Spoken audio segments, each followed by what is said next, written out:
ബഹിരാകാശ യാത്ര നടത്തിയ ആദ്യത്തെ ഇന്ത്യക്കാരനാണ്. ഈ അലോഹങ്ങളുടെ ഉപയോഗങ്ങളൊക്കെ നിർബന്ധമായിട്ടും പഠിച്ചിരിക്കണം. ഓക്സിജന്റെ ഉപയോഗങ്ങൾ, നൈട്രജൻ, ഹൈഡ്രജൻ, ഇതിന്റെയൊക്കെ ഉപയോഗങ്ങൾ പഠിക്കണം. അതുമായിട്ട് റിലേറ്റ് ചെയ്തിട്ടുള്ള ഫാക്ട്സും പഠിച്ചു വെക്കണം. Hi, hello, welcome to competitive tracker. അപ്പൊ നമുക്ക് മുന്നിൽ വരാനിരിക്കുന്ന ഒരു മെയിൻ എക്സാം ആണ് കമ്പനി ബോർഡ് LGS. ഈ കമ്പനി ബോർഡ് LGS എക്സാം എഴുതുന്നവർക്കായിട്ട് ഒരു യൂസ്ഫുൾ വീഡിയോ ആയിട്ടാണ് ഇന്ന് വന്നിരിക്കുന്നത്. 10th പ്രിലിംസ് കാറ്റഗറി നമ്പർ 013/2024 ഈ ഒരു എക്സാമിന് ചോദിച്ചിട്ടുള്ള 10th പ്രിലിംസിൽ ചോദിച്ചിട്ടുള്ള 2024 10th പ്രിലിംസിന് ചോദിച്ചിട്ടുള്ള സയൻസ് വിഭാഗത്തിൽ നിന്നുള്ള PYQs ആണ് നമ്മൾ ഡിസ്കസ് ചെയ്യുന്നത്. അപ്പൊ PSC എക്സാംസ് എഴുതുന്നവർ പലരും പറയുന്നതാണ് സയൻസ് ടഫ് ആണ് എന്നുള്ളത്, അല്ലെ? അപ്പൊ സയൻസ് ടഫ് ആയവർക്കായിട്ട് എന്ത് ചെയ്യണം? സയൻസ് ടഫ് ആയവർ PYQs ഡിസ്കസ് ചെയ്യണം. പ്രീവിയസ് ഇയർ ക്വസ്റ്റ്യൻ പേപ്പർ എടുത്തിട്ട് അതിലുള്ള സയൻസ് വിഭാഗത്തിൽ ഏത് ടൈപ്പ് ക്വസ്റ്റ്യൻസ് ആണ് വരുന്നത് സ്ഥിരമായി നോക്കിയാൽ അറിയാം. സിലബസ് ബേസ് തന്നെയാണ് ക്വസ്റ്റ്യൻ ചോദിക്കുന്നത്. അപ്പൊ സിലബസ് എടുത്തിട്ട് അതിന്റെ കൃത്യമായിട്ട് പഠനം നടത്തിയാൽ സയൻസ് നിങ്ങൾക്ക് എളുപ്പമാക്കാൻ പറ്റും. അപ്പൊ സയൻസിൽ ഏത് ടൈപ്പ് ക്വസ്റ്റ്യൻസ് ആണ് വരുന്നത്, ഏതൊക്കെ ലെവലിൽ ക്വസ്റ്റ്യൻ വരാം. അപ്പോൾ 10th പ്രിലിംസ് ആണെങ്കിലും LGS അതുപോലെയുള്ള എക്സാംസിനൊക്കെ യൂസ്ഫുൾ ആയിട്ടുള്ള ഒരു വീഡിയോ ആണ്. ഇനി LGS എക്സാം എഴുതാൻ പോകുന്നവർ കൃത്യമായിട്ട് മുഴുവനായിട്ടും കാണാൻ നോക്കാം. മനുഷ്യ ശരീരത്തിലെ ഏറ്റവും കാഠിന്യമേറിയ വസ്തു പല്ലിലെ ഇനാമലാണ്. അതിന്റെ നാശത്തിന് കാരണമാകുന്ന ബാക്ടീരിയ ഏത്? അപ്പൊ ഇത് ബയോളജിയിൽ നിന്നുള്ള ക്വസ്റ്റ്യൻസ് ആണ്. സയൻസ് എന്ന് പറയുമ്പോൾ ബയോളജി, ഫിസിക്സ്, കെമിസ്ട്രി മൂന്നിൽ നിന്നും ക്വസ്റ്റ്യൻസ് വരാറുണ്ട്. അപ്പൊ നോർമലി 10th പ്രിലിംസ് നോക്കിയാൽ അറിയാം, ബയോളജിയിൽ നിന്നും 10 ക്വസ്റ്റ്യൻസ്, ഫിസിക്സ്, കെമിസ്ട്രിയിൽ നിന്നും 5 വീതം ക്വസ്റ്റ്യൻസ് ആണ് വരാറുള്ളത്. അപ്പൊ ബയോളജിയിലെ ക്വസ്റ്റ്യൻ ആണിത്. മനുഷ്യ ശരീരത്തിലെ ഏറ്റവും കാഠിന്യമേറിയ വസ്തു പല്ലിലെ ഇനാമലാണ്. ഇതിന്റെ നാശത്തിന് കാരണമാകുന്ന ബാക്ടീരിയ ഏതെന്നുള്ളത്. അപ്പൊ പല്ലിനെ കുറിച്ച് സ്ഥിരമായിട്ട് ക്വസ്റ്റ്യൻസ് കാണാറുണ്ട്. അണപ്പല്ല്, ഏതൊക്കെ പല്ലുകൾ ഉണ്ട് എന്നുള്ളത് അങ്ങനെ ക്വസ്റ്റ്യൻസ് വരാറുണ്ട്.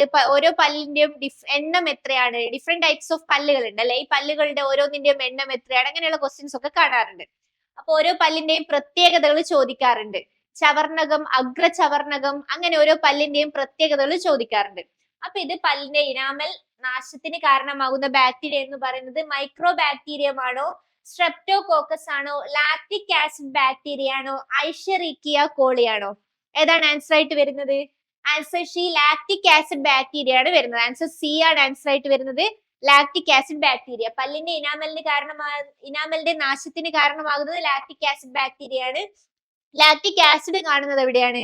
ലാക്റ്റിക് ആസിഡ് കാണുന്നത് മോരിലും തൈരിലും പാലിലൊക്കെയാണ്. പാലിലും തൈര്, മോര്, ഇതിലൊക്കെ കാണുന്ന ബാക്ടീരിയ ആണ് ലാക്റ്റിക് ആസിഡ് ബാക്ടീരിയ. അടുത്ത ക്വസ്റ്റ്യൻ നോക്കാം. താഴെ തന്നിരിക്കുന്ന ജീവകങ്ങളെ സംബന്ധിച്ച പ്രസ്താവനകളിൽ തെറ്റായ പ്രസ്താവന അല്ലെങ്കിൽ പ്രസ്താവനകൾ ഏത് എന്നാണ് ക്വസ്റ്റ്യൻ. ഒന്നാമത്തെ പ്രസ്താവന എന്താണ്? കണ്ണ്, ത്വക്ക്, മുടി എന്നിവയുടെ ആരോഗ്യത്തിന് സഹായിക്കുന്ന ജീവകമാണ് ജീവകം A. ഇത് കറക്റ്റ് ആൻസർ ആണ്. കണ്ണിന്റെയും ത്വക്കിന്റെയും ആരോഗ്യത്തിന് സഹായിക്കുന്നത് ജീവകം A ആണ്. ജീവകം A ആണ് കണ്ണിന്റെയും ത്വക്കിന്റെയും മുടിയുടെയും ഒക്കെ ആരോഗ്യത്തിന് സഹായിക്കുന്നത്. അപ്പോ ഒന്നാമത്തെ പ്രസ്താവന കറക്റ്റ് ആണ്. ഇനി സെക്കൻഡ്, നാഡികളുടെയും ചുവന്ന രക്താണുക്കളുടെയും ആരോഗ്യത്തിന് സഹായിക്കുന്ന ജീവകമാണ് ജീവകം E. അതും കറക്റ്റ് ആണ്.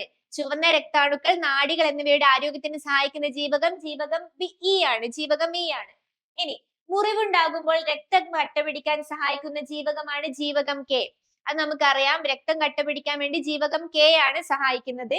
അതും ശരിയാണ്. അപ്പൊ ആദ്യത്തെ 3 പ്രസ്താവനകളും ഇവിടെ ശരിയാണ്. നാലാമത്തെ നോക്കിയേ. മോണ, ത്വക്ക്, പല്ല്, രക്തകോശങ്ങൾ എന്നിവയുടെ ആരോഗ്യത്തിന് സഹായിക്കുന്ന ജീവകമാണ് ജീവകം B. ഇതാണ് ഇൻകറക്റ്റ്, തെറ്റായ ആൻസർ എന്ന് പറയുന്നത്. ഇവിടെ ജീവകം B അല്ല വരുന്നത്, ജീവകം C ആണ് വരേണ്ടത്. മോണയുടെയും ത്വക്കിന്റെയും പല്ലിന്റെയും രക്തകോശങ്ങളുടെയും ഒക്കെ ആരോഗ്യത്തിന് മെയിൻ ആയിട്ട് സഹായിക്കുന്നത് ജീവകം C ആണ്. ജീവകം C. അപ്പോ എന്താണ് ഇവിടെ ഓപ്ഷൻസിൽ? ഓപ്ഷൻ A 1 and 3 ആണ് തെറ്റെന്ന് പറയുന്നത്. അപ്പൊ അതല്ല വരുന്നത്. ഓപ്ഷൻ B 4 മാത്രമാണ് തെറ്റെന്ന് പറഞ്ഞിരിക്കുന്നത്. അപ്പൊ ഓപ്ഷൻ B ആണ് കറക്റ്റ് ആൻസർ. നാലാമത്തെ ആൻസർ ആണല്ലേ തെറ്റ്. അപ്പൊ ഓപ്ഷൻ B ആണ് ഇവിടെ ആൻസർ ആയിട്ട് വരുന്നത്. ഓക്കെ, നെക്സ്റ്റ് ക്വസ്റ്റ്യൻ നോക്കാം. ഒരു ബാക്ടീരിയൽ പകർച്ചവ്യാധിയായ കുഷ്ഠം ഒരാളിൽ നിന്ന് മറ്റൊരാളിലേക്ക് പകരുന്നത് ഏത് രീതിയിലാണ്? അപ്പൊ കഴിഞ്ഞ ക്വസ്റ്റ്യൻ എന്തായിരുന്നു? ജീവകങ്ങളെ കുറിച്ചായിരുന്നു, അല്ലെ? അപ്പൊ ജീവകങ്ങളെ കുറിച്ച് എന്തായാലും നമ്മൾ കൃത്യമായിട്ട് പഠിച്ചിരിക്കണം. ഏതൊക്കെ ജീവകങ്ങളാണ്, അതിന്റെ മറ്റു പേരുകൾ എന്തൊക്കെ, അതുകൂടാതെ അതുവഴി പകരുന്ന ജീവകങ്ങളുടെ അപര്യാപ്തത മൂലം ഉണ്ടാകുന്ന രോഗങ്ങൾ എന്തൊക്കെ, ഇതൊക്കെ കൃത്യമായിട്ട് നമ്മൾ അറിഞ്ഞിരിക്കണം. അതേപോലെ ബാക്ടീരിയൽ പകർച്ചവ്യാധികൾ, അപ്പൊ പകർച്ചവ്യാധികൾ ഏതൊക്കെയാണ്? ഏത് വഴിയാണ് ഈ പകർച്ചവ്യാധികളൊക്കെ പകരുന്നത്? വായു മുഖേന പകരുന്ന രോഗങ്ങൾ ഉണ്ടല്ലേ, അല്ലെങ്കിൽ സമ്പർക്കം മുഖേന പകരുന്ന രോഗങ്ങൾ. ഇതൊക്കെ നമ്മൾ ഈ രണ്ട് ക്വസ്റ്റ്യൻസും വളരെ ഇമ്പോർട്ടന്റ് ആണ്. എന്തായാലും എക്സാം നിങ്ങൾക്ക് ഈ രണ്ട് ഭാഗത്തു നിന്ന് ഒരു ക്വസ്റ്റ്യൻ ഉറപ്പിക്കാം. ജീവകങ്ങളുടെ ഭാഗത്തുനിന്നും അതേപോലെ ഈ പകർച്ചവ്യാധികൾ രോഗങ്ങളുടെ ഭാഗത്തുനിന്നും ഒരു ക്വസ്റ്റ്യൻ ഉറപ്പാണ്. അപ്പൊ ഈ ക്വസ്റ്റ്യൻ നോക്കാം. ബാക്ടീരിയൽ പകർച്ചവ്യാധിയായ കുഷ്ഠം ഒരാളിൽ നിന്ന് മറ്റൊരാളിലേക്ക് പകരുന്നത് ഏത് രീതിയിലാണ്? ഓപ്ഷൻ എ വായുവിലൂടെ, ബി സമ്പർക്കം മുഖേന, സി കൊതുക് മുഖേന, ഡി ആഹാരം, വെള്ളം എന്നിവയിലൂടെ. കുഷ്ഠം പകരുന്നത് എങ്ങനെയാണ്? ഓപ്ഷൻ ബി ആണ് കറക്റ്റ് ആൻസർ. സമ്പർക്കം മുഖേന പകരുന്ന രോഗമാണ് കുഷ്ഠം എന്ന് പറയുന്നത്. അപ്പൊ നമുക്ക് കുഷ്ഠത്തിന്റെ മറ്റു ചില പ്രത്യേകതകൾ നോക്കാം. കുഷ്ഠം എന്ന് പറയുന്ന അസുഖം ഭൂമിയിലെ ഏറ്റവും പഴക്കം ചെന്ന രോഗം എന്നാണ് അറിയപ്പെടുന്നത്. ഭൂമിയിലെ തന്നെ ഏറ്റവും പഴക്കം ചെന്ന രോഗമാണ് കുഷ്ഠം. ഏറ്റവും കുറഞ്ഞ പകർച്ചാ നിരക്കുള്ള സാംക്രമിക രോഗമാണ്. പകർച്ചാ നിരക്ക് വളരെ കുറവാണ്. ഹാൻസെൻസ് രോഗം എന്നറിയപ്പെടുന്നത് കുഷ്ഠമാണ്. അപ്പൊ കുഷ്ഠം അറിയപ്പെടുന്ന പേരെന്താണ്? ഹാൻസെൻസ് രോഗം എന്നാണ് അറിയപ്പെടുന്നത്. ദേശീയ കുഷ്ഠരോഗ നിർമ്മാർജ്ജന പദ്ധതി തുടങ്ങിയത് 1954-55 കാലഘട്ടത്തിലാണ്. ദേശീയ കുഷ്ഠരോഗ നിർമ്മാർജ്ജന പദ്ധതി 1954-55 കാലഘട്ടത്തിലാണ് തുടങ്ങിയത്. നെക്സ്റ്റ് ക്വസ്റ്റ്യൻ നോക്കാം. കേരളത്തിലെ അവിവാഹിതരായ മാതാക്കളെ സഹായിക്കുന്നതിനും സംരക്ഷിക്കുന്നതിനും വേണ്ടി കേരള സർക്കാർ കൊണ്ടുവന്ന പദ്ധതി ഏതാണെന്നാണ് question. Option A Snehasparsham, B Karunya, C Snehaswasam, D Snehapoorvam. ഏതാണ് പദ്ധതി വരുന്നത്? ഓപ്ഷൻ എ ആണ് കറക്റ്റ് ആൻസർ. സ്നേഹസ്പർശമാണ്. അപ്പൊ ഇതുപോലുള്ള പദ്ധതികൾ സ്ഥിരമായിട്ട് ഒരു പദ്ധതിയെങ്കിലും ചോദിക്കാറുണ്ട്. അപ്പൊ നിങ്ങൾ ഇതുപോലുള്ള പദ്ധതികൾ പഠിച്ചു വെക്കണം. കേരള സർക്കാർ അല്ലെങ്കിൽ കേന്ദ്ര സർക്കാർ കൊണ്ടുവന്ന മെയിൻ ആയിട്ടുള്ള പദ്ധതികൾ പഠിച്ചു വെക്കണം. ഓക്കെ, ഇനി അടുത്തത് നെക്സ്റ്റ് ക്വസ്റ്റ്യൻ. രോഗാണുക്കളെ വിഴുങ്ങി നശിപ്പിക്കുന്ന പ്രവർത്തനമാണ് ഫാഗോസൈറ്റോസിസ്. ഈ പ്രവർത്തനം നടത്തുന്ന മനുഷ്യ ശരീരത്തിലെ ശ്വേത രക്താണുക്കൾ ഏതൊക്കെ? അപ്പൊ ഇതും വളരെ ഇമ്പോർട്ടന്റ് ആയിട്ടുള്ള ഒരു ക്വസ്റ്റ്യൻ ആണ് അല്ലെ. അപ്പൊ ശ്വേത രക്താണുക്കൾ, അരുണ രക്താണുക്കൾ, പ്ലേറ്റ്ലെറ്റുകൾ, നമ്മൾ മനുഷ്യ ശരീരത്തിലെ രക്തത്തിലുള്ള രക്തകോശങ്ങളാണ് ഇതൊക്കെ. ഈ രക്തകോശങ്ങളെ കുറിച്ച് നമുക്ക് കൃത്യമായ ധാരണ വേണം. രക്തകോശങ്ങൾ ഏതൊക്കെയാണ്, അതിന്റെ പ്രത്യേകതകൾ എന്തൊക്കെയെന്ന് പഠിച്ചിരിക്കണം. അപ്പൊ ഇവിടെ ഓപ്ഷൻ ആയിട്ട് വരുന്നത് ബേസോഫിലും ഈസ്നോഫിലും, ബി ന്യൂട്രോഫിലും ബേസോഫിലും, സി ലിംഫോസൈറ്റും മോണോസൈറ്റും, ഡി മോണോസൈറ്റും ന്യൂട്രോഫിലും. ഏതാണ് വരുന്നത്? ഫാഗോസൈറ്റോസിസ് നടത്തുന്ന മനുഷ്യ ശരീരത്തിലെ ശ്വേത രക്താണുക്കൾ ഏതൊക്കെയെന്നാണ് ക്വസ്റ്റ്യൻ. ഓപ്ഷൻ ഡി ആണ് കറക്റ്റ് ആൻസർ. മോണോസൈറ്റും ന്യൂട്രോഫിലും. അപ്പോൾ ശ്വേത രക്താണുക്കളാണ് മോണോസൈറ്റും ന്യൂട്രോഫിലും എന്ന് പറയുന്നത്. ഇവയാണ് ഫാഗോസൈറ്റോസിസ് നടത്തുന്ന ശ്വേത രക്താണുക്കൾ. അപ്പൊ നമുക്ക് നോക്കാം. രോഗാണുക്കളെ വിഴുങ്ങി നശിപ്പിക്കുന്ന പ്രവർത്തനം എന്ന് പറയുന്നത് ഫാഗോസൈറ്റോസിസ് ആണ്. ആ ഒരു പ്രവർത്തനത്തെ പറയുന്ന പേരാണ് ഫാഗോസൈറ്റോസിസ്. ഫാഗോസൈറ്റോസിസ് നടത്തുന്ന കോശങ്ങൾ അറിയപ്പെടുന്നത് ഫാഗോസൈറ്റുകൾ എന്നാണ്. ഫാഗോസൈറ്റുകൾക്ക് ഉദാഹരണമാണ് മോണോസൈറ്റും ന്യൂട്രോഫിലും. അപ്പൊ മോണോസൈറ്റും ന്യൂട്രോഫിലും ശ്വേത രക്താണുക്കളാണ്. ഇത് ഫാഗോസൈറ്റുകൾക്ക് ഉദാഹരണങ്ങളാണ്. ഇനി ശ്വേത രക്താണുക്കളും പ്രതിരോധ പ്രവർത്തനങ്ങളും എങ്ങനെയാന്ന് നോക്കാം. അപ്പൊ ശ്വേത രക്താണുക്കൾ ഏതൊക്കെയുണ്ട്? Neutrophil, basophil, eosinophil, monocyte, lymphocyte. ഇത്രയും ശ്വേത രക്താണുക്കൾ ഏതൊക്കെയാണ്? Neutrophil, basophil, eosinophil, monocyte, lymphocyte. ഇതൊക്കെ ശ്വേത രക്താണുക്കളാണ്. അപ്പൊ ഇതിന്റെ ഓരോന്നിന്റെയും പ്രവർത്തനം എന്താന്ന് നോക്കാം. ന്യൂട്രോഫിൽ ബാക്ടീരിയയെ വിഴുങ്ങി നശിപ്പിക്കുന്നു. ബാക്ടീരിയയെ നശിപ്പിക്കുന്ന രാസവസ്തുക്കൾ നിർമ്മിക്കുന്നു. അതാണ് ന്യൂട്രോഫിലിന്റെ പ്രവർത്തനം എന്ന് പറയുന്നത്. ബാക്ടീരിയാസിനെ വിഴുങ്ങി നശിപ്പിക്കും. ഇനി ബേസോഫിൽ ആണെങ്കിലോ, ബേസോഫിൽ എന്ന് പറയുന്നത് മറ്റ് ശ്വേത രക്തകോശങ്ങളെ ഉത്തേജിപ്പിക്കുന്നു, രക്തക്കുഴലുകൾ വികസിപ്പിക്കുന്നു. ഇപ്പൊ രക്തക്കുഴൽ വികസിപ്പിക്കാനും മറ്റ് ശ്വേത രക്തകോശങ്ങളെ ഉത്തേജിപ്പിക്കാനും യൂസ് ചെയ്യുന്നതാണ് എന്ത്? ബേസോഫിൽ. ഇനി ഈസ്നോഫിൽ ആണെങ്കിൽ അന്യവസ്തുക്കളെ നശിപ്പിക്കുന്നു, രാസവസ്തുക്കൾ ഉണ്ടാക്കും. അന്യവസ്തുക്കളെ നശിപ്പിക്കുന്ന രാസവസ്തുക്കൾ ഉണ്ടാക്കുന്നു. വിങ്ങൽ പ്രതികരണത്തിന് ആവശ്യമായ രാസവസ്തുക്കൾ ഉൽപ്പാദിപ്പിക്കുന്നു. അപ്പൊ ഇവിടെ ഒന്ന് ഓർത്തു വെക്കുക, വിങ്ങൽ പ്രതികരണത്തിന് ആവശ്യമായത് ഏതാണ്? ഈസ്നോഫിൽ ആണ്. ഈസ്നോഫിൽ. ഇനി മോണോസൈറ്റ് എന്ന് പറയുന്നത് രോഗാണുക്കളെ വിഴുങ്ങി നശിപ്പിക്കുന്നതാണ്. ലിംഫോസൈറ്റ് ആണെങ്കിലോ രോഗാണുക്കളെ പ്രത്യേകം തിരിച്ചറിഞ്ഞ് നശിപ്പിക്കുന്നു. അപ്പൊ നമ്മൾ ആൻസർ ഫാഗോസൈറ്റോസിസ് വിഴുങ്ങി നശിപ്പിക്കുന്നത് ഏതൊക്കെയായിരുന്നു? ന്യൂട്രോഫിലും മോണോസൈറ്റും ആണ് അല്ലെ. രോഗാണുക്കളെ, ബാക്ടീരിയയെ വിഴുങ്ങി നശിപ്പിക്കുന്നത് ന്യൂട്രോഫിൽ ആണ്. രോഗാണുക്കളെ വിഴുങ്ങി നശിപ്പിക്കുന്നു മോണോഫിൽ. അപ്പൊ ഇത് രണ്ടുമാണ് വിഴുങ്ങി നശിപ്പിക്കുന്ന ഫാഗോസൈറ്റോസിസ് കാണിക്കുന്ന ശ്വേത രക്താണുക്കൾ എന്ന് പറയുന്നത്. ഇനി അടുത്ത ക്വസ്റ്റ്യൻ. പയർ ചെടിയുടെ സങ്കരയിനം ഏതാണ്? അപ്പൊ നമുക്കറിയാം ബയോളജി ക്വസ്റ്റ്യൻസ് പേപ്പർ എടുത്താൽ ഇതൊക്കെ ജീവകമാണെങ്കിലും ഈ രക്തകോശങ്ങളാണെങ്കിലും ഒക്കെ വളരെ ഇമ്പോർട്ടന്റ് ആയിട്ട് നമ്മൾ പഠിച്ചിരിക്കേണ്ട കാര്യമാണ്. അതേപോലെയാണ് ഇങ്ങനെ സങ്കര ഇനങ്ങളെ കുറിച്ച് നമ്മൾ അറിഞ്ഞിരിക്കണം. പല ചെടികളുടെയും വിത്തുകളുടെയും സങ്കര ഇനം ഏതെന്നുള്ള രീതിയിൽ എന്തായാലും ഒരു ക്വസ്റ്റ്യൻ നമുക്ക് ഉറപ്പിക്കാൻ പറ്റും. അപ്പൊ പയർ ചെടിയുടെ സങ്കര ഇനം ഏതാണെന്നുള്ള ക്വസ്റ്റ്യനിൽ option A Anamika, B Bhagyalakshmi, C Haritha, D Anagha. അപ്പൊ നമ്മൾ ഓരോ വിത്തുകളുടെയും സങ്കരയിനം നിർബന്ധമായിട്ടും പഠിച്ചിരിക്കണം. അപ്പൊ പയർച്ചെടിയുടെ സങ്കരയിനം ഏതൊക്കെയാ വരുന്നത്? ലോല, മാലിക, ഭാഗ്യലക്ഷ്മി, ജ്യോതിക, ശാരിക, മഞ്ചരി, KMV1, വൈജയന്തി, ഗീതിക. ഇതൊക്കെയാണ് പയർച്ചെടിയുടെ സങ്കരയിനങ്ങളായിട്ട് വരുന്നത്. അപ്പൊ ഇതിൽ ഏതാണ് ഓപ്ഷൻ വരുന്നത്? ഭാഗ്യലക്ഷ്മിയാണ് അല്ലെ? ഓക്കെ, ഭാഗ്യലക്ഷ്മിയാണ് പയറിന്റെ സങ്കര ഇനമായിട്ട് വരുന്നത്. അപ്പൊ ഓപ്ഷൻ ബി ആണ് കറക്റ്റ് ആൻസർ. നെക്സ്റ്റ് ക്വസ്റ്റ്യൻ നോക്കാം. വനവിഭവം അല്ലാത്തതേത്? വനവിഭവം എന്ന് പറയുമ്പോൾ അറിയാം വനത്തിൽ നിന്ന് നമുക്ക് കിട്ടുന്നതാണ്, നാച്ചുറൽ ആയിട്ട് കിട്ടുന്നതാണ് അല്ലെ?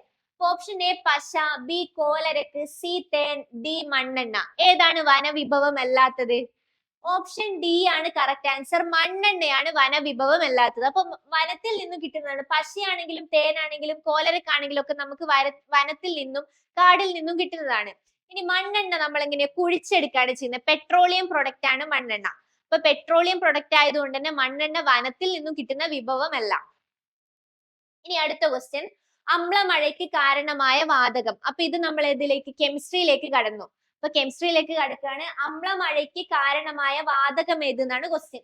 Option A sulphur dioxide, option B ammonia, C carbon monoxide, D methane. അമ്ലമഴ എന്ന് പറയുമ്പോൾ ആസിഡ് റെയിൻ ആണ്. അപ്പൊ ആസിഡ് റെയിന് കാരണമായ വാതകം എന്ന് പറയുന്നത് ഇവിടെ ഉള്ളതിൽ ഓപ്ഷൻ എ സൾഫർ ഡയോക്സൈഡ് ആണ് correct answer. SO2 sulphur dioxide ആണ്. അപ്പൊ NO2, SO2, sulphur dioxide, nitrogen dioxide, ഇതൊക്കെയാണ് അമ്ലമഴയ്ക്ക് കാരണമാവുന്ന വാതകം എന്ന് പറയുന്നത്. അപ്പൊ അമ്ലമഴ എന്താണെന്ന് പഠിക്കണം. അതേപോലെ ഗ്ലോബൽ വാർമിംഗ് എന്താണെന്ന് പഠിക്കണം. ആഗോളതാപനം, അമ്ലമഴ, ഗ്രീൻ ഹൗസ് ഗ്യാസസ്, ഹരിതഗൃഹവാതകങ്ങൾ, ഇതൊക്കെ ഒന്ന് പഠിച്ചു വെക്കണം.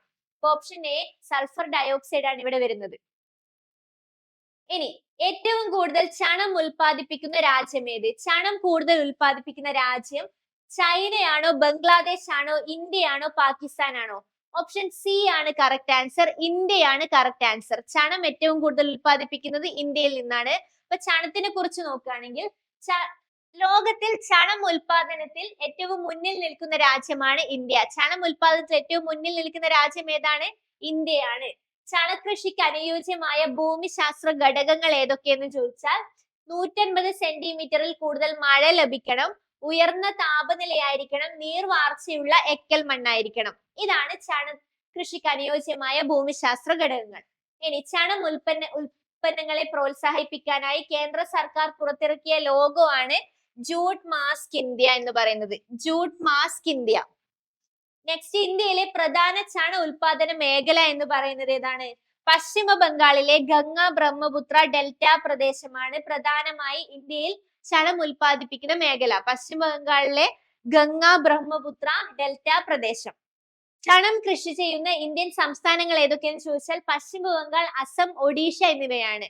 അപ്പൊ ഇതുപോലെയുള്ള പല കൃഷി വിഭവങ്ങളെ കുറിച്ചും നമ്മൾ പഠിച്ചിരിക്കേണ്ടതായിട്ടുണ്ട്. ഏറ്റവും കൂടുതൽ കൃഷി ചെയ്യുന്ന പ്രദേശം ഏത്, ഇന്ത്യ വിഭവം ഏറ്റവും കൂടുതൽ കാണുന്ന എവിടെ, അങ്ങനെയൊക്കെയുള്ള കാര്യങ്ങൾ പഠിച്ചിരിക്കണം. അപ്പൊ കമ്പനി ബോർഡ് LGS എക്സാമിന് വേണ്ടിയുള്ള പ്രിപ്പറേഷനിലാണ് നമ്മൾ. അപ്പൊ കമ്പനി ബോർഡ് LGSന് ഇവിടെ CCയിൽ കോമ്പറ്റേറ്റീവ് ക്രാക്കറിൽ കൃത്യമായിട്ടുള്ള സ്റ്റഡി പ്ലാനോട് കൂടിയിട്ടുള്ള സിലബസ് അനുസരിച്ചിട്ടുള്ള ലൈവ് ക്ലാസ്സുകളൊക്കെ സ്റ്റാർട്ട് ചെയ്തിട്ടുണ്ട്. ഡെയിലി ലൈവ് ക്ലാസ്സസ് പോകുന്നുണ്ട്.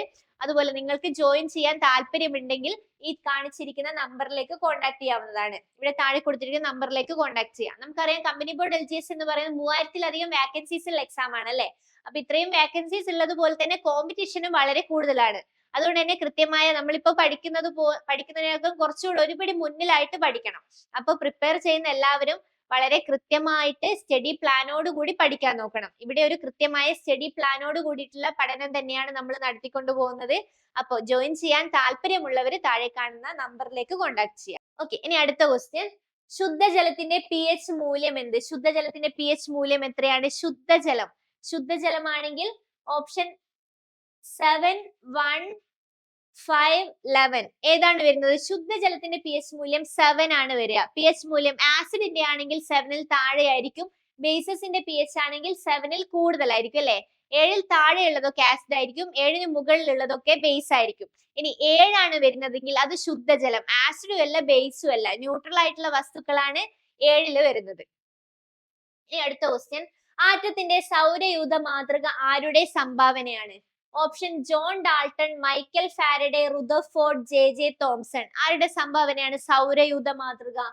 ഓപ്ഷൻ സി ആണ് കറക്റ്റ് ആൻസർ. റുദർഫോർഡിന്റെ സംഭാവനയാണ് സൗരയൂഥ മാതൃക എന്നുള്ളത്. റുദർഫോർഡ് ആണ്. അപ്പൊ ആറ്റം മാതൃകകളെ കുറിച്ച്, ആറ്റത്തിനെ കുറിച്ച് ഒരു കൃത്യമായ ധാരണ നമുക്ക് വേണം. കെമിസ്ട്രി പഠിക്കുന്ന സമയത്ത് ഫസ്റ്റ് പഠിക്കേണ്ടതാണ് ആറ്റങ്ങളെ കുറിച്ച്. അപ്പൊ ആറ്റങ്ങൾ എന്താണ്, ആറ്റം എന്താണ്, ആറ്റത്തിന്റെ സബ് അറ്റോമിക കണങ്ങൾ ഏതൊക്കെ, കണികകൾ ഏതൊക്കെയാണ്, ഇലക്ട്രോൺ, പ്രോട്ടോൺ, ന്യൂട്രോൺ. അതേപോലെ ആറ്റത്തിന്റെ ഘടനയെ കുറിച്ച് ധാരാളം ഈ മോഡലുകൾ വന്നിട്ടുണ്ട്, ആറ്റം ഘടനയെ കുറിച്ചുള്ളത്. അതിങ്ങനെ പഠിച്ചിരിക്കണം. അപ്പൊ അതില് സൗരയൂഥ മാതൃക എന്ന് പറയുന്നത് റുദർഫോർഡ് കൊണ്ടുവന്നതാണ്. അതേപോലെ കുറച്ച് ആറ്റം മാതൃകകൾ നോക്കാം. ആറ്റത്തിന്റെ പ്ലം പുഡിംഗ് മാതൃക, അല്ലെങ്കിൽ വാട്ടർ മെലൺ മാതൃക, അല്ലെങ്കിൽ റെസിൻ പുഡിംഗ് മാതൃക, ഇതൊക്കെ കൊണ്ടുവന്നത് ജെ തോംസൺ ആണ്. ഒരേ മോഡലിന്റെ പേരാണ് മൂന്നും. Plum pudding, water melon model, അല്ലെങ്കിൽ റെസിൻ പുഡിംഗ് മാതൃക, ഇതൊക്കെ ജെ തോംസൺ കൊണ്ടുവന്ന ആറ്റം മാതൃകയുടെ പേരാണ്. ഒരു ആറ്റം മോഡൽ തന്നെ ഈ ഒരു പേരുകളിലാണ് അറിയപ്പെടുന്നത്. ഓക്കെ, ഇനി അടുത്തത് ആറ്റത്തിന്റെ സൗരയൂഥ മാതൃക, ന്യൂക്ലിയർ മാതൃക കൊണ്ടുവന്നത് ആര്? റുദർഫോർഡ് ആണ്. ന്യൂക്ലിയർ മാതൃക അല്ലെങ്കിൽ സൗരയൂഥ മാതൃക കൊണ്ടുവന്നത് റുദർഫോർഡ് ആണ്. നെക്സ്റ്റ്, ആറ്റത്തിന്റെ വേവ് മെക്കാനിക്കൽ മാതൃക കൊണ്ടുവന്നത് ഇർവിൻ ഷ്രോഡിഞ്ചർ ആണ്. വേവ് മെക്കാനിക്കൽ മാതൃക ഇർവിൻ ഷ്രോഡിഞ്ചർ. ആറ്റത്തിന്റെ അനിശ്ചിതത്വ സിദ്ധാന്തം കൊണ്ടുവന്നത് ആരാണ്? ഹെയ്സൻബർഗ് ആണ്. അനിശ്ചിതത്വ സിദ്ധാന്തം ഹെയ്സൻബർഗ് ആണ് കൊണ്ടുവന്നത്. ഇനി അടുത്ത ക്വസ്റ്റ്യൻ, കലാമിൻ ഏത് ലോഹത്തിന്റെ അയിരാണ്? അപ്പൊ കെമിസ്ട്രിയിൽ നിന്നും വളരെ ഇമ്പോർട്ടന്റ് ആയിട്ടുള്ള ഒരു ടോപ്പിക് ആണ് ലോഹങ്ങളും അയിരുകളും. അപ്പൊ ക്വസ്റ്റ്യൻ എന്താണ്? കലാമിൻ ഏത് ലോഹത്തിന്റെ അയിരാണെന്നുള്ളതാണ്. Option A aluminium, B iron, C copper, D zinc. ഏതാണ് ആൻസർ ആയിട്ട് വരുന്നത്? ഓപ്ഷൻ ഡി ആണ് വരുന്നത്. സിങ്കിന്റെ അയിരാണ് കലാമിൻ എന്ന് പറയുന്നത്. അപ്പൊ നമുക്ക് അയിരുകളും ലോഹങ്ങളും, പ്രധാനപ്പെട്ട അയിരും ലോഹങ്ങളും ആണ് നോക്കുന്നത്. അലൂമിനിയത്തിന്റെ അയിരാണ് ബോക്സൈറ്റ്. അലൂമിനിയത്തിന്റെ അയിര് ബോക്സൈറ്റ് ആണ്. ഇരുമ്പിന്റെ അയിര് ഹേമറ്റൈറ്റും മാഗ്നറ്റൈറ്റും ആണ് ഇരുമ്പിന്റെ അയിരുകളായിട്ട് വരുന്നത്. ചെമ്പിന്റെ അയിരായിട്ട് കോപ്പർ പൈറൈറ്റ്സും കുപ്രൈറ്റ്സും ആണ് വരുന്നത്. കോപ്പർ പൈറൈറ്റ്സ്, കുപ്രൈറ്റ് ചെമ്പിന്റെ അയിരാണ്. സിങ്കിന്റെ അയിരാണ് സിങ്ക് ബ്ലെൻഡും കലാമിനും. സിങ്ക് ബ്ലെൻഡ് ആൻഡ് കലാമിൻ സിങ്കിന്റെ അയിരാണ്. അപ്പൊ ഇത് വളരെ പ്രധാനപ്പെട്ട അയിരുകളാണ് ഇവിടെ ഡിസ്കസ് ചെയ്തത്. അടുത്ത ക്വസ്റ്റ്യൻ, ഉത്കൃഷ്ട വാതകങ്ങൾ ആധുനിക പീരിയോഡിക് ടേബിളിൽ ഏത് ഗ്രൂപ്പിൽ പെടുന്നു? അപ്പൊ കെമിസ്ട്രിയിൽ നമുക്ക് പീരിയോഡിക് ടേബിളിനെ കുറിച്ച് ഒരു ഓവറോൾ ഒരു ഐഡിയ വേണം, ഒരു മെയിൻ ആയിട്ടുള്ള ഐഡിയാസ്. ഇപ്പൊ മെറ്റൽസ്, നോൺ മെറ്റൽസ്, ലോഹങ്ങൾ, അലോഹങ്ങൾ, ഉപലോഹങ്ങൾ, ഇതിനെ കുറിച്ച് ഒരു ഐഡിയ വേണം. പീരിയോഡിക് ടേബിളിൽ ഏതൊക്കെയാണെന്നുള്ളത്, അതുകൂടാതെ ഗ്രൂപ്പുകൾ, പീരിയഡ്സുകൾ ഏതൊക്കെയാണ്, അങ്ങനെയുള്ള കൃത്യമായ ഒരു ധാരണ വേണം പീരിയോഡിക് ടേബിളിന്റെ മൊത്തത്തിൽ. അപ്പൊ ഇവിടെ ആധുനിക പീരിയോഡിക് ടേബിളിൽ ഉത്കൃഷ്ട വാതകങ്ങൾ ഏത് ഗ്രൂപ്പിൽ പെടുന്നു എന്നാണ് question. Option A 18, B 7, C 2, D 13. ഏതാണ് വരുന്നത്? ഏത് ഗ്രൂപ്പിലാണ്? ഓപ്ഷൻ എ ആണല്ലേ കറക്റ്റ് ആൻസർ. 18ാമത്തെ ഗ്രൂപ്പിലാണ് ഉത്കൃഷ്ട വാതകങ്ങൾ പെടുന്നത്. 18ാമത്തെ ഗ്രൂപ്പിലാണ്. അപ്പൊ ഓരോ ഗ്രൂപ്പിനും ഓരോ പേരുകൾ കൊടുത്തിട്ടുണ്ട്. പീരിയോഡിക് ടേബിളിൽ ഓരോ ഗ്രൂപ്പിന്റെ പേരുകൾ. ഒന്നാമത്തെ ഗ്രൂപ്പിനെ ആൽക്കലി ലോഹങ്ങൾ എന്ന് വിളിക്കും. രണ്ടാമത്തെ ഗ്രൂപ്പിനെ വിളിക്കുന്ന പേരാണ് ആൽക്കലൈൻ എർത്ത് ലോഹങ്ങൾ. ആൽക്കലൈൻ എർത്ത് ലോഹങ്ങൾ. 3 മുതൽ 12 വരെയുള്ള ഗ്രൂപ്പിനെ സംക്രമണ മൂലകങ്ങൾ എന്ന് പറയും. സംക്രമണ മൂലകങ്ങൾ. ഈ 13ാമത്തെ ഗ്രൂപ്പാണ് ബോറോൺ കുടുംബം. 14ാമത്തെ ഗ്രൂപ്പ് കാർബൺ കുടുംബമാണ്. 15ാമത്തെ ഗ്രൂപ്പ് നൈട്രജൻ കുടുംബം. 16 ഓക്സിജൻ കുടുംബം. 17 ഹാലജനുകൾ. 18 ഉത്കൃഷ്ട വാതകങ്ങൾ. ഇതൊക്കെയാണ് 18 ഗ്രൂപ്പാണ് ടോട്ടൽ പീരിയോഡിക് ടേബിളിൽ ഉള്ളത്. കൂടാതെ 7 പീരിയഡ്സും ഉണ്ട്. 18 ഗ്രൂപ്പും 7 പീരിയഡ്സും ഉണ്ട്. അതിൽ ഓരോ ഗ്രൂപ്പിന്റെയും പേരുകളാണ് ഇവിടെ കൊടുത്തിരിക്കുന്നത്. 18 ഗ്രൂപ്പിനും പറഞ്ഞിരിക്കുന്ന പേരുകളാണ് നമ്മൾ ഇവിടെ കൊടുത്തിരിക്കുന്നത്. ഓക്കെ, ഇനി അടുത്ത ക്വസ്റ്റ്യൻ, താഴെ കൊടുത്തിട്ടുള്ളതിൽ ഓക്സിജന്റെ ഉപയോഗങ്ങളിൽ പെടാത്തത് ഏത്? ഓക്സിജൻ, അപ്പൊ അലോഹങ്ങളെ പറ്റിയാണ് പറയുന്നത്. ഓക്സിജൻ, ഹൈഡ്രജൻ, നൈട്രജൻ എന്നൊക്കെ പറയുന്നത് അലോഹങ്ങളാണ്. ഈ അലോഹങ്ങളുടെ ഉപയോഗങ്ങളൊക്കെ നിർബന്ധമായിട്ടും പഠിച്ചിരിക്കണം. ഓക്സിജന്റെ ഉപയോഗങ്ങൾ, നൈട്രജൻ, ഹൈഡ്രജൻ, ഇതിന്റെയൊക്കെ ഉപയോഗങ്ങൾ പഠിക്കണം. അതുമായിട്ട് റിലേറ്റ് ചെയ്തിട്ടുള്ള ഫാക്ട്സും പഠിച്ചു വെക്കണം. അപ്പൊ ഓക്സിജന്റെ ഉപയോഗങ്ങളിൽ പെടാത്തത് ഏത്? ജ്വലനത്തിന്. ഓക്സിജൻ കത്താൻ സഹായിക്കുന്ന വാതകമാണല്ലോ, അപ്പൊ ജ്വലനത്തിന് ഓക്സിജൻ അത്യാവശ്യമാണ്. ഇനി റോക്കറ്റ് ഇന്ധനങ്ങളിൽ ഓക്സികാരിയായിട്ട് ഓക്സിജൻ യൂസ് ചെയ്യുന്നുണ്ട്. റോക്കറ്റ് ഇന്ധനങ്ങളിൽ യൂസ് ചെയ്യുന്നുണ്ട്. കൃത്രിമ ശ്വസനത്തിനും ഓക്സിജൻ വേണം. ശ്വസിക്കാൻ ഓക്സിജൻ വേണം. അപ്പൊ അതും കറക്റ്റ് ആണ്. ഇനി ഉപയോഗത്തിൽ പെടാത്തത് ബ്ലീച്ചിങ് പൗഡർ നിർമ്മാണത്തിനാണ്. ബ്ലീച്ചിങ് പൗഡർ നിർമ്മാണത്തിന് ഓക്സിജൻ ഉപയോഗിക്കുന്നില്ല. കാരണം എന്താ? ബ്ലീച്ചിങ് പൗഡർ നിർമ്മാണത്തിന് ഉപയോഗിക്കുന്നത് ക്ലോറിൻ ആണ്. ക്ലോറിൻ ആണ് ബ്ലീച്ചിങ് പൗഡർ നിർമ്മാണത്തിന് ഉപയോഗിക്കുന്ന അലോഹ വാതകം എന്ന് പറയുന്നത്. ഇനി അടുത്ത ക്വസ്റ്റ്യൻ, ഭക്ഷ്യവസ്തുക്കൾക്ക് ചുവപ്പ് നിറം നൽകാൻ ഉപയോഗിക്കുന്ന കൃത്രിമ രാസവസ്തു ഏത്? ചുവപ്പ് നിറം നൽകാൻ ഉപയോഗിക്കുന്ന രാസവസ്തു. Option A tartrazine, B carmoisine, C IndiGo Carmel, D fast green. ഏതാണ് യൂസ് ചെയ്യുന്നത് കൃത്രിമ നിറം ചുവപ്പ് നിറം നൽകാൻ വേണ്ടിയിട്ട്? ഓപ്ഷൻ ബി കാർമോയിസിൻ ആണ് കറക്റ്റ് ആൻസർ. B carmoisine. അപ്പൊ രാസവസ്തുക്കൾ ഏതൊക്കെയാ നോക്കാം. പല നിറങ്ങൾ നൽകുന്നുണ്ട് അല്ലെ ഭക്ഷ്യവസ്തുക്കളിൽ. അതിനുപയോഗിക്കുന്ന രാസവസ്തുക്കൾ ഏതാ നോക്കാം. ഭക്ഷ്യപദാർത്ഥങ്ങളിൽ ടാർട്രാസിൻ ചേർക്കുന്നത് എന്തിനാണ്? മഞ്ഞ നിറം നൽകാനാണ് ടാർട്രാസിൻ ചേർക്കുന്നത്. മഞ്ഞ നിറം നൽകാൻ ചേർക്കുന്നതാണ് ടാർട്രാസിൻ. ഇനി ചുവപ്പ് നിറം നൽകാൻ ചേർക്കുന്ന രാസവസ്തുവാണ് എറിത്രോസിൻ. എറിത്രോസിൻ എന്ന് പറയുന്നത് ചുവപ്പ് നിറം നൽകാനാണ്. ഇനി രുചി കൂട്ടാൻ ഉപയോഗിക്കുന്നത് വാനിലിൻ ആണ്. രുചി കൂട്ടാൻ ഉപയോഗിക്കുന്നത് വാനിലിൻ. കൃത്രിമ പാനീയങ്ങൾക്ക് പുളിരുചി കിട്ടാൻ ചേർക്കുന്ന രാസവസ്തു ഫോസ്ഫോറിക് ആസിഡ് ആണ്. പുളിരുചിക്ക് ഫോസ്ഫോറിക് ആസിഡ് ചേർക്കും. ഇനി പൈനാപ്പിളിന്റെ സുഗന്ധം ലഭിക്കുന്നതിനായിട്ട് ചേർക്കുന്നതാണ് അലൈൻ ഹെക്സനോയേറ്റ്. അലൈൽ ഹെക്സനോയേറ്റ് ആണ് പൈനാപ്പിളിന്റെ സുഗന്ധം കിട്ടാൻ വേണ്ടി യൂസ് ചെയ്യുന്ന രാസവസ്തു. പൈനാപ്പിളിന്റെ സുഗന്ധം. ഓക്കെ, നെക്സ്റ്റ് ക്വസ്റ്റ്യൻ, ഒരു വസ്തുവിന്റെ സ്വന്തം അക്ഷത്തെ അടിസ്ഥാനമാക്കിയുള്ള ചലനം ഏതാണ്? ഫിസിക്സിലേക്ക് കടക്കുകയാണ് നമ്മൾ. അപ്പൊ ഫിസിക്സിൽ നിന്നുള്ള ക്വസ്റ്റ്യൻ ആണ്. ഒരു വസ്തുവിന്റെ സ്വന്തം അക്ഷത്തെ അടിസ്ഥാനമാക്കിയുള്ള ചലനം. അപ്പൊ പല ടൈപ്പ് ഓഫ് ചലനങ്ങൾ ഉണ്ട്. അതിൽ ഓപ്ഷൻ ഏതൊക്കെയാണ്? നേർരേഖാ ചലനം, ഭ്രമണ ചലനം, വർത്തുള ചലനം, ദോലനം. അപ്പൊ സ്വന്തം അക്ഷത്തെ അടിസ്ഥാനമാക്കിയുള്ള ചലനം എന്ന് പറയുന്നത് ഭ്രമണ ചലനമാണ്. ഓപ്ഷൻ ബി ആണ് കറക്റ്റ് ആൻസർ. നമുക്കറിയാം ഭൂമി കറങ്ങുന്നത് ഓർത്താൽ മതി. ഭൂമി രണ്ട് ടൈപ്പിൽ കറങ്ങുന്നുണ്ട് അല്ലെ. ഒന്ന് സൂര്യന് ചുറ്റിയിട്ട് ഇങ്ങനെ കറങ്ങുന്നുണ്ട്. സെന്റർ സൂര്യനായിട്ട് ഇങ്ങനെ കറങ്ങുന്നുണ്ട്. ഇങ്ങനെ സൂര്യനെ ചുറ്റി കറങ്ങുന്നതിനോടൊപ്പം തന്നെ ഭൂമി സ്വയം ഇങ്ങനെ കറങ്ങിക്കൊണ്ടാണ് സൂര്യനെ ചുറ്റി കറങ്ങുന്നത്. ഭൂമി സ്വയം കറങ്ങുന്നുണ്ട്. അപ്പൊ ഇതാണ് ഈ ഒരു സ്വയം കറങ്ങുന്നതിനെ നമ്മൾ ഭ്രമണം എന്ന് വിളിക്കും. ഭൂമി തന്റെ സ്വന്തം അക്ഷത്തിൽ സ്വയം കറങ്ങുന്ന ആ ഒരു കറക്കത്തെ ഭ്രമണം എന്നാണ് പറയാ. അപ്പോ സ്വന്തം അക്ഷത്തെ അടിസ്ഥാനമാക്കിയുള്ള ചലനത്തിന് പറയുന്ന പേരാണ് ഭ്രമണ ചലനം. അടുത്തതായിട്ട് ബഹിരാകാശ യാത്ര നടത്തിയ ആദ്യത്തെ ഇന്ത്യക്കാരനാണ്. Option Rakesh Sharma, B Yuri Gagarin, C Kalpana Chawla, D Sunita Williams. ആരാണ്? ഓപ്ഷൻ എ ആണ് കറക്റ്റ് ആൻസർ. രാകേഷ് ശർമ്മയാണ് ആദ്യമായിട്ട് ബഹിരാകാശം നടത്തിയ ഇന്ത്യക്കാരൻ. ഇനി അടുത്ത ക്വസ്റ്റ്യൻ, പ്രകാശം ഒരു മാധ്യമത്തിൽ നിന്ന് സാന്ദ്രതാ വ്യത്യാസമുള്ള മറ്റൊരു മാധ്യമത്തിലേക്ക് കടക്കുമ്പോൾ അതിന്റെ പാതയ്ക്കുണ്ടാകുന്ന വ്യതിയാനമാണ് വിസരണം, പ്രകീർണനം, പ്രതിപതനം, അപവർത്തനം. അപ്പൊ പ്രകാശം ഇപ്പൊ വായുവിൽ നിന്നും നേരെ ഡയറക്റ്റ് ആയിട്ട് വെള്ളത്തിലേക്ക് കടക്കുകയാണ്. വെള്ളത്തിലേക്ക് കടക്കുമ്പോൾ അവിടെ പ്രകാശത്തിന്റെ പാത ചെരിയും, വ്യതിയാനം സംഭവിക്കും. അപ്പൊ ഈ വ്യതിയാനത്തിന് പറയുന്ന പേര്, ഇങ്ങനെ മീഡിയം മാറുമ്പോ, ഒരു മീഡിയത്തിൽ നിന്നും ഒരു സാന്ദ്രത വ്യത്യാസമുള്ള ഒരു മാധ്യമത്തിൽ നിന്നും അടുത്ത മാധ്യമത്തിലേക്ക് മാറുമ്പോൾ പ്രകാശത്തിന് ആ ഒരു വ്യതിയാനം സംഭവിക്കുന്നതിന് പറയുന്ന പേരാണ് അപവർത്തനം എന്നത്. അപവർത്തനം. അടുത്ത ക്വസ്റ്റ്യൻ, ചുവടെ നൽകിയിരിക്കുന്നവയിൽ താപപ്രേഷണ രീതിയിൽ ഉൾപ്പെടാത്തത് ഏത്? താപപ്രേഷണ രീതിയിൽ ഉൾപ്പെടാത്തത് ചാലനം, സംവഹനം, ബാഷ്പീകരണം, വികിരണം. താപം പ്രേഷണം ചെയ്യാം. താപം ഒരു സ്ഥലത്ത് നിന്ന് മറ്റൊരു സ്ഥലത്തേക്ക് പ്രേഷണം ചെയ്യാം. അപ്പൊ ആൻസർ സി ആണ് വരുന്നത്. ബാഷ്പീകരണമാണ്. ചാലനമാണെങ്കിലും സംവഹനമാണെങ്കിലും വികിരണമാണെങ്കിലും ഒക്കെ താപം ഇങ്ങനെ ഒരു സ്ഥലത്ത് നിന്ന് മറ്റൊരു സ്ഥലത്തേക്ക് എത്തുന്ന സംവഹന രീതിയാണ് അല്ലെ. പക്ഷേ ബാഷ്പീകരണം എന്ന് പറയുന്നത് എന്താ? വെള്ളം ലിക്വിഡ് സ്റ്റേറ്റിലുള്ളത് ഗ്യാഷ്യസ് സ്റ്റേറ്റിലേക്ക്, ദ്രാവകാവസ്ഥയിൽ നിന്നും വാതകാവസ്ഥയിലേക്ക് മാറുന്ന പ്രക്രിയയാണ് ബാഷ്പീകരണം. അപ്പൊ ഓപ്ഷൻ സി ആണ് കറക്റ്റ് ആൻസർ. താപപ്രേക്ഷണ രീതിയിൽ പെടാത്തത് ബാഷ്പീകരണമാണ്. നെക്സ്റ്റ് ക്വസ്റ്റ്യൻ, പാരമ്പര്യേതര ഊർജ സ്രോതസ്സിന് ഉദാഹരണം ഏത്? കാറ്റ്, തിരമാല, പെട്രോൾ, കൽക്കരി. ഏതാണ് ആൻസർ? പാരമ്പര്യേതര ഊർജ സ്രോതസ്. Option A 1, 2, option B 1 and 3, option C 3 and 4, option D 1 and 4. ഏതാണ് ആൻസർ ആയിട്ട് വരുന്നത്? ഓപ്ഷൻ എ ആണ് correct answer. Option A 1 and 2 ആണ് പാരമ്പര്യേതര ഊർജ സ്രോതസ്സിന് ഉദാഹരണം. കാറ്റും തിരമാലയും പാരമ്പര്യേതര ഊർജ സ്രോതസ്സിന് ഉദാഹരണമാണ്. പാരമ്പര്യേതരമായിട്ട് കിട്ടുന്നില്ല. അപ്പൊ പെട്രോളും കൽക്കരിയും പാരമ്പര്യ ഊർജ സ്രോതസ്സായിട്ട് നമുക്ക് കണക്കാക്കാം. പാരമ്പര്യേതര ഊർജ സ്രോതസ്സാണ് കാറ്റും തിരമാലയും. ഓക്കെ, അപ്പൊ നമ്മൾ ഇന്നത്തെ ക്ലാസ്സിൽ ഡിസ്കസ് ചെയ്തത് 10th പ്രിലിംസിന് ചോദിച്ചിട്ടുള്ള PYQs നിന്നുള്ള സയൻസ് വിഭാഗം ക്വസ്റ്റ്യൻസ് ആണ് അല്ലെ. അപ്പൊ സയൻസ് വിഭാഗത്തിൽ നിന്നുള്ള ഒരു എല്ലാ ക്വസ്റ്റ്യൻസും ആ ഒരു എക്സാമിന് ചോദിച്ചിട്ടുള്ള ഈ ഒരു രീതിയിലാണ് LGS ആണെങ്കിലും 10th പ്രിലിംസ് ആണെങ്കിലും ഒക്കെ ഈ ഒരു രീതിയിലാണ് ക്വസ്റ്റ്യൻസ് വരാനുള്ളത്. ഈ ഒരു മോഡൽ ക്വസ്റ്റ്യൻസ് ആണ് വരുന്നത്. അപ്പൊ നിങ്ങൾ കൂടുതൽ PYQs ഡിസ്കഷൻ നോക്കണം. ഓരോ ദിവസവും ഒരു PYQ എങ്കിലും എക്സാമിന് പ്രിപ്പയർ ചെയ്ത് നിർബന്ധമായിട്ടും ഒരു PYQ ഒരു ദിവസം എന്നുള്ള രീതിയിൽ ചെയ്ത് പഠിക്കണം. അതിന്റെ കൂടെ ഫാക്ട്സും പഠിച്ചു പോവണം. Okay, thank you.